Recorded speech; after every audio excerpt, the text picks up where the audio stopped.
Hello students, welcome to all of you in top classes. मेरा नाम विशाल त्रिपाठी और मैं आप सबका इस टॉप क्लासेस परिवार की तरफ से बहुत बहुत स्वागत करता हूं।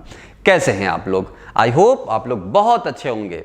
स्टूडेंट्स, आज का ये वीडियो डेडिकेटेड है क्लास 9th की फिजिक्स पर, जिसमें हम लोग ग्रेविटेशनल चैप्टर के बारे में पढ़ रहे हैं। ओके, दो वीडियोस इससे पहले ही कर चुके हैं हम, जिसमें हम लोगों ने सेंट्रीपिटल फोर्स और ग्रेविटेशन चैप्टर की क्या नीड है हमें पढ़ने की, वो मैंने आपको समझाया। आज का ये वीडियो जिसमें हम देखेंगे कि यूनिवर्सल लॉ ऑफ ग्रेविटेशन क्या है। ये बहुत इंपॉर्टेंट है। क्यों इंपॉर्टेंट है? पूरा ग्रेविटेशन इस पे बेस्ड है। ये एक लॉ पूरी ग्रेविटेशन को होल्ड करके रखता है। क्लियर? तो इसको पढ़ना हमारे लिए बहुत जरूरी है। आज हम सीखेंगे कि दो बॉडी, चलो ठीक है, अभी हमने देखा था कि अर्थ किसी ऑब्जेक्ट को अपने सेंटर की ओर खींचती है। कोई ऑब्जेक्ट है, उसको अर्थ क्या करती है? अपने सेंटर की ओर खींचती है। और जिस फोर्स से खींचती है, जिस फोर्स ऑफ अट्रैक्शन से खींचती है, उसी को हम ग्रेविटेशनल फोर्स Fg बोल देते हैं। कोई दिक्कत नहीं है।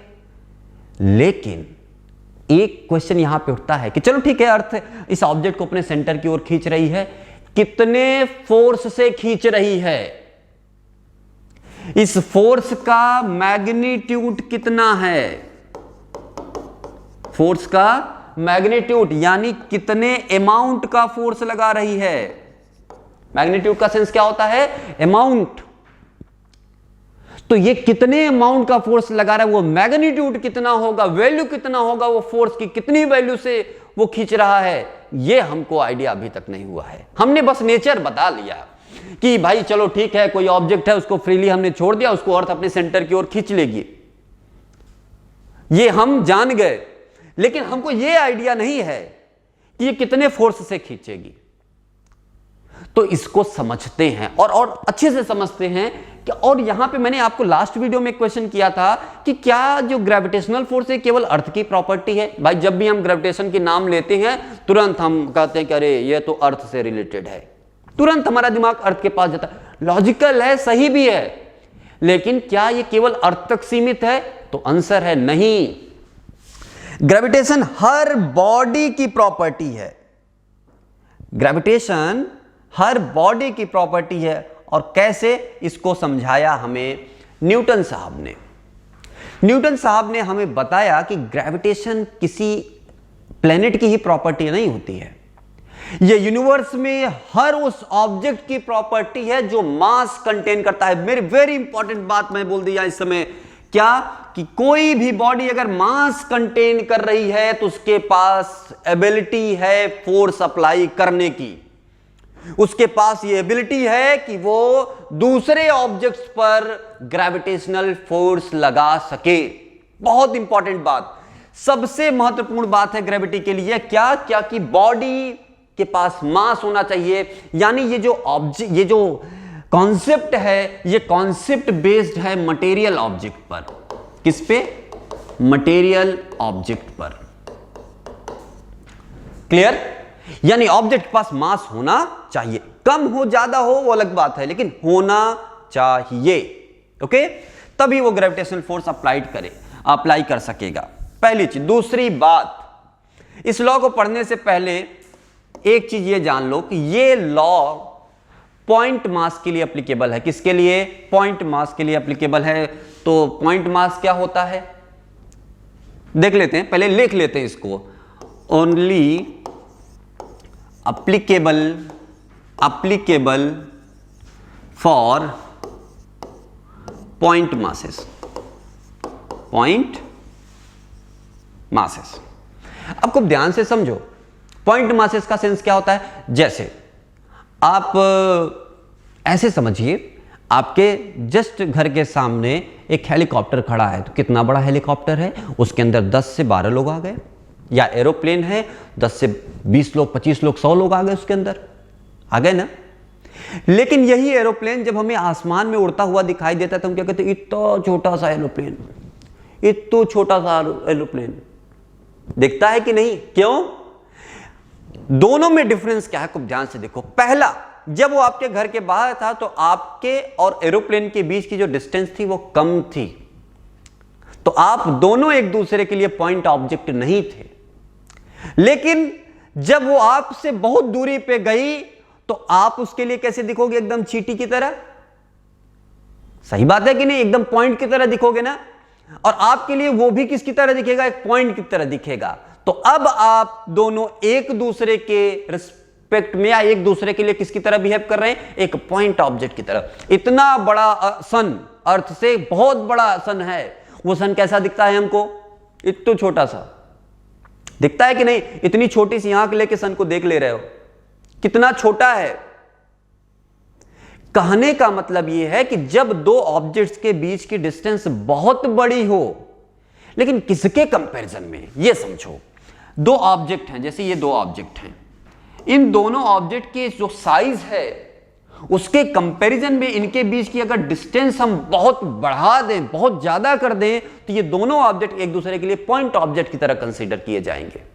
ओके, तो आई होप पॉइंट ऑब्जेक्ट आपके लिए क्लियर हो गया होगा। तो ये पॉइंट मासेस के लिए, मासेस का मतलब ऑब्जेक्ट की बात हम कर रहे हैं। ओके, पॉइंट मासेस के लिए एप्लीकेबल है। अब हम आते हैं स्टेटमेंट पर। तो स्टेटमेंट को मैं आपको एक नेक्स्ट पेज पे ले चलता हूं, टुकड़ों में बताता हूं, तो शायद आपको ज्यादा अच्छे से समझ में आएगा। आइए, पॉइंट नंबर 1 इन्होंने कहा कि ये पॉइंट मासेस के लिए एप्लीकेबल है, यानी पॉइंट मासेस हमने ले लिया, एक को मान लिया m1, दूसरे पॉइंट को मान लिया m2, ये पॉइंट मासेस के लिए एप्लीकेबल है। ओके, पहला स्टेटमेंट इन्होंने कहा कि एवरी ऑब्जेक्ट, पहला स्टेटमेंट क्या कहा कि एवरी, एक सेकेंड, पेन की साइज थोड़ी सी छोटी कर दें, बहुत बड़ा लिख रहा है। हां, every object attracts each other. मैंने बहुत शॉर्ट में लिखा है, लेकिन इसका मतलब क्या है पूरी तरीके से बता रहा हूं। यूनिवर्स में दो ऑब्जेक्ट कहीं पे भी रखे हों,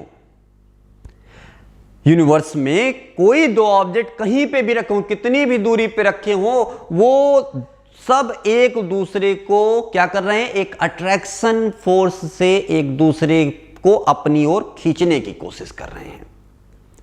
यूनिवर्स में कहीं पे भी दो ऑब्जेक्ट हैं, वो दोनों एक दूसरे पर एक अट्रैक्शन फोर्स लगाते हैं, एक फोर्स ऑफ अट्रैक्शन अप्लाई करते हैं।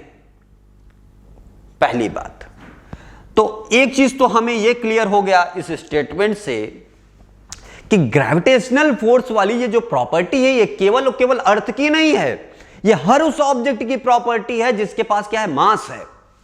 तो any body having mass having ability to apply gravitational force, कोई बॉडी के पास मास है तो याद रखना कि उसके पास एबिलिटी है कि वो ग्रेविटेशनल फोर्स अप्लाई कर सकता है।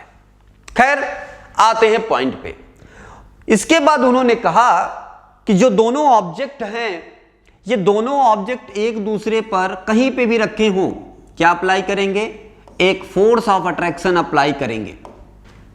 ठीक है, और ये जो फोर्स ऑफ अट्रैक्शन होगा, वो जो फोर्स ऑफ अट्रैक्शन होगा, फोर्स ऑफ अट्रैक्शन जो होगा, that will be equal and opposite. ठीक है, ये जो फोर्स लगा रहे हैं, force of attraction m1 m2 की ओर, m2 m1 की ओर, इस तरीके से, यानी एक दूसरे के बराबर फोर्स लगाएंगे और अपोजिट फोर्स लगा रहे हैं। ओके, तो दोनों ऑब्जेक्ट एक दूसरे पे इक्वल एंड अपोजिट फोर्स लगाएंगे। देखो, मैं बहुत टुकड़े में बोल रहा हूं और उसके बाद मैं अभी एक सेंटेंस में दोनों को बोल जाऊंगा सब बात को, इसलिए ध्यान देते चलो। उसके बाद भाई दो चीजें तो इन्होंने बता दी, नेचर भी बता दिया, प्रॉपर्टी भी बता दी, इसके साथ साथ तीसरी बात इन्होंने बोली, क्या बोली? वो अब स्टेटमेंट देखो। ये कहा कि ये जो ग्रेविटेशनल फोर्स लग रहा है ना, फोर्स ऑफ अट्रैक्शन इनके बीच में लग रहा है ना, वो फोर्स ऑफ अट्रैक्शन जो होगा इन दोनों मासेस के प्रोडक्ट के डायरेक्टली प्रोपोर्शनल होगा। मतलब the force of attraction between two bodies will be directly proportional to the product of their masses. उसको हम इस तरीके से लिखेंगे, ये जो साइन है ना सॉरी, ये जो साइन है ना, इसको हम लोग बोलते हैं डायरेक्टली प्रोपोर्शनल का साइन। क्या बोलते हैं इसको? प्रोपोर्शनलिटी साइन होता है। ये क्या है? Proportionality sign. ऐसे प्रोपोर्शनलिटी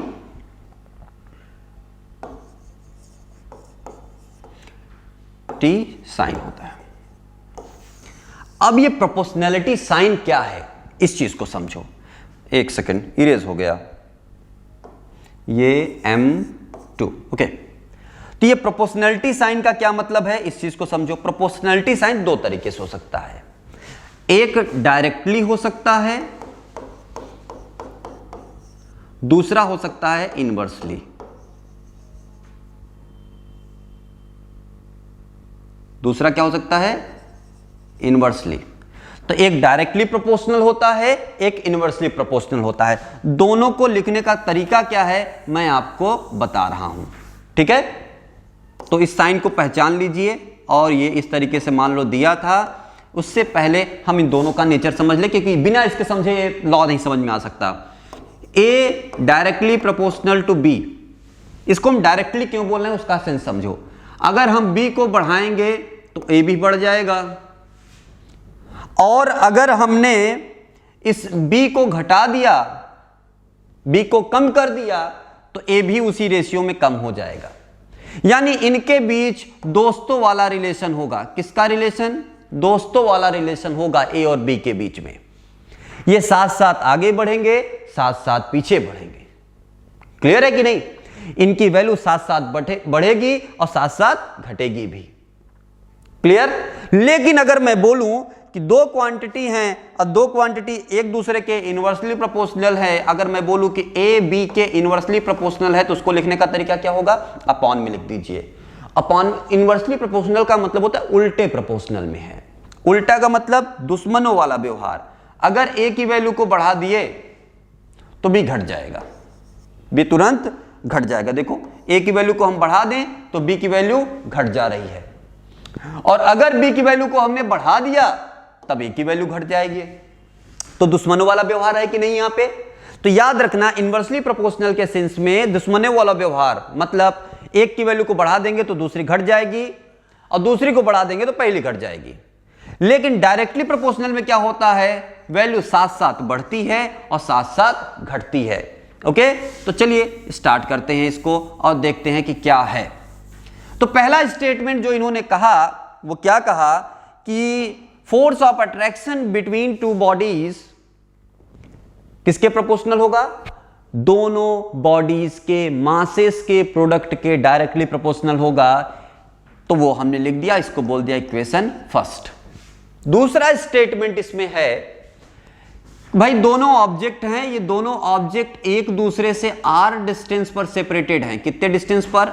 r डिस्टेंस पे सेपरेटेड हैं। इन दोनों के बीच की डिस्टेंस है r। तो ये कहा गया कि ये जो फोर्स ऑफ अट्रैक्शन है ना इन दोनों के बीच में, ये फोर्स ऑफ अट्रैक्शन उन दोनों बॉडीज के बीच का जो डिस्टेंस है उसके स्क्वायर के इनवर्सली प्रोपोर्शनल होता है। यानी डिस्टेंस के स्क्वायर के क्या होगा? उल्टे प्रोपोर्शनल में होगा, इनवर्सली प्रोपोर्शनल में होगा। यही दोनों स्टेटमेंट उन्होंने बोला। फिर से अगर यूनिवर्सल लॉ ऑफ ग्रेविटेशनल का स्टेटमेंट समझ रहे हैं तो पहला पॉइंट क्या था? पहला पॉइंट था कि every object attracts each other with attraction force, with a attraction force, and the magnitude of attraction force applied by the both object will be same but opposite in direction.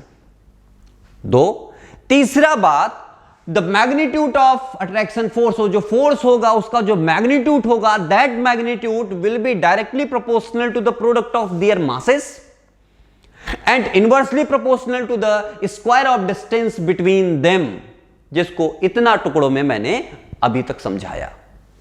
Okay, आइए अब इससे formula derive कर लेते हैं जल्दी से।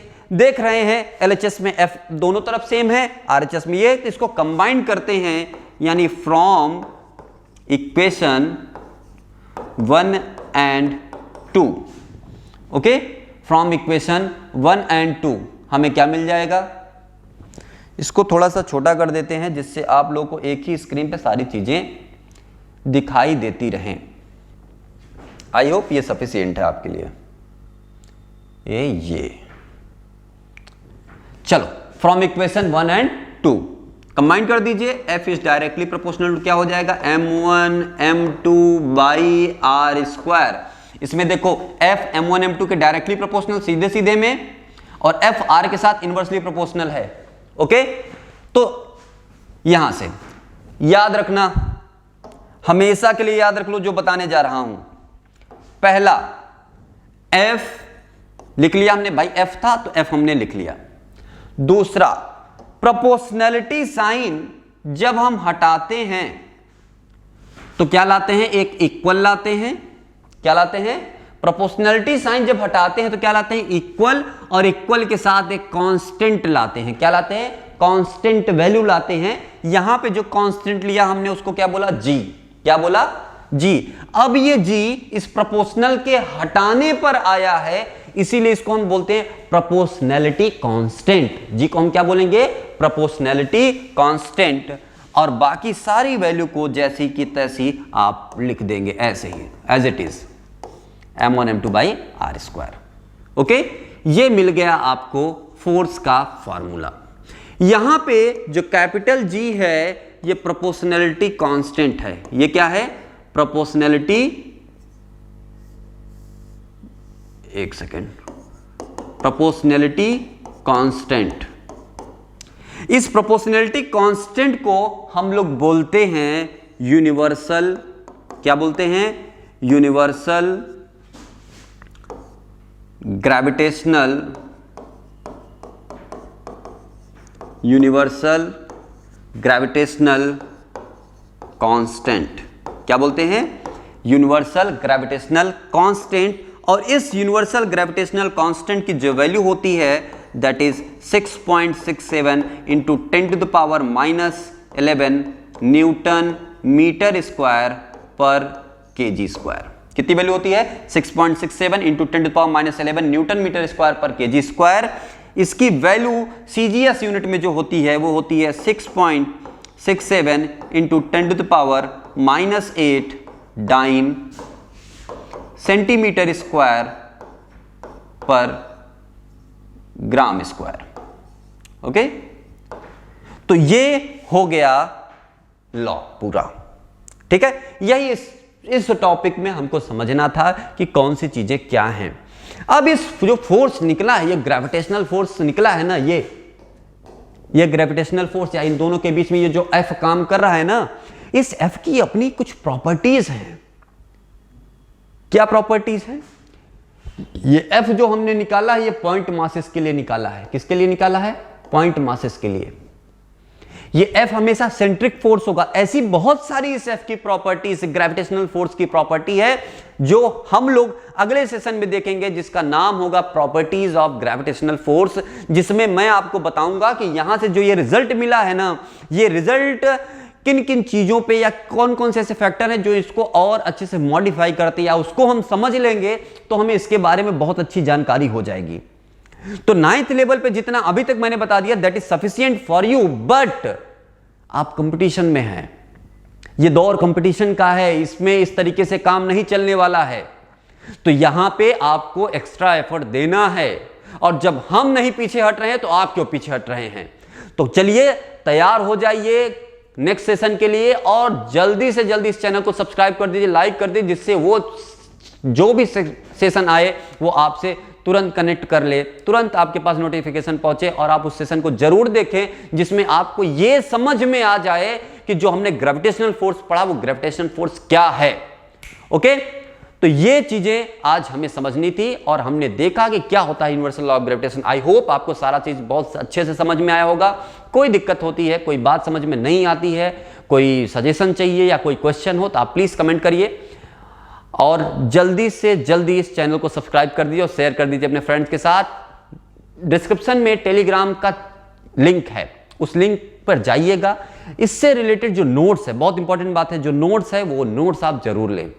उससे related कुछ इसी पर्टिकुलर वीडियोस से रिलेटेड जितने भी वीडियोस जिस चैनल पे चल रहे हैं ना, सबसे रिलेटेड आपको नोट्स और असाइनमेंट पर डे, जैसे वीडियो आएगी तुरंत उसकी नोट्स और असाइनमेंट दोनों चीजें आ जाएंगी, तो आप उन दोनों चीजों के लिए वीडियो पे बेस्ड रहेंगी। आप उसको देख करके उसको सॉल्व करिए और अपना वैल्यूएबल कमेंट हमको देते रहिए, जिससे हम लोग बराबर अपडेट रहें और आपसे जुड़े रहें। Okay, thank you very much.